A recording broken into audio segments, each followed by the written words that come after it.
आज की कहानी है एक बेटे और उसकी माँ की, और उस कर्ज की जो माँ हर दिन चुकाती है।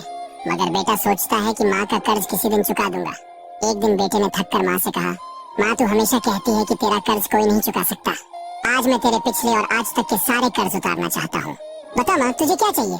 रुपया, जेवर, मकान, गाड़ी या फिर कुछ और?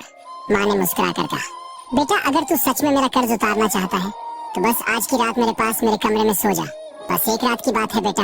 बेटे ने सोचा इतना आसान काम, आज माँ के साथ सो जाता हूँ, माँ की छोटी सी ख्वाहिश पूरी कर दूंगा।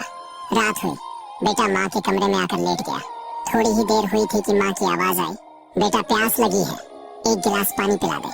बेटा उठा, पानी लाया। माँ ने पानी पिया, फिर वही गिलास धीरे से बेटे के बिस्तर पर गिरा दिया। बेटा चौंका और बोला, माँ ये क्या किया? बिस्तर पूरा भीग गया, अब मैं कहाँ सोऊंगा? माँ ने धीमे से कहा, माफ कर बेटा, गलती से गिर गया, बस एक रात की ही तो बात है। बेटा गीले बिस्तर पर जैसे तैसे लेट गया। कुछ देर बाद फिर माँ ने आवाज दी, बेटा प्यास लगी है, एक गिलास और दे दे। बेटे ने चिढ़कर कहा, अभी तो पानी पिया था माँ, क्या बार बार? माँ ने थके हुए स्वर में कहा, गर्मी बहुत है बेटा, सिर्फ एक गिलास और दे दे। बेटा फिर से गया, पानी लाया। माँ ने इस बार भी पानी बिस्तर पर गिरा दिया। वही जगह, वही हाल। अब बेटा बुरी तरह भड़क गया। माँ तू पागल हो गई है क्या? बार बार पानी गिरा रही है, तू चाहती क्या है?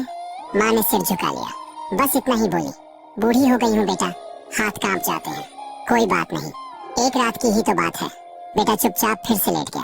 लेकिन तीसरी बार माँ ने फिर से आवाज दी, बेटा प्यास लगी है। अब बेटे का सब्र जवाब दे गया।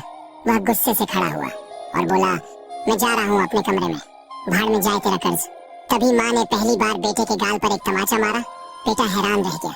माँ ने रोते हुए कहा, एक रात में 2 बार तेरा बिस्तर गीला हो गया तो तू मुझसे भाग रहा है। जब तू छोटा था तू हर रात बिस्तर गीला करता था, कभी पेशाब करता था, कभी उल्टी करता था, कभी दस्त। मैं खुद गीले में लेटती थी, तुझे सूखे हिस्से में सुलाती थी, तेरे बुखार में पूरी रात गोदी में उठाकर आंगन में चलती रहती थी ताकि तू चैन से सो सके। तेरे बिस्तर को झूला बना देती थी, और अब तू कहता है कि मेरा कर्ज उतार देगा। बेटा एक जन्म क्या, 7 जन्म में भी माँ का कर्ज नहीं उतार सकता कोई। इतना सुनते ही बेटे की आंखों से आंसू बहने लगे। उसे समझ में आ गया कि माँ कोई बोझ नहीं होती, माँ तो भगवान का रूप होती है। अगर ये कहानी आपके दिल तक पहुंची हो, अगर आपकी आंखें भीगी हैं, तो एक बार माँ को गले लगाकर उसकी ममता का शुक्रिया जरूर कीजिए।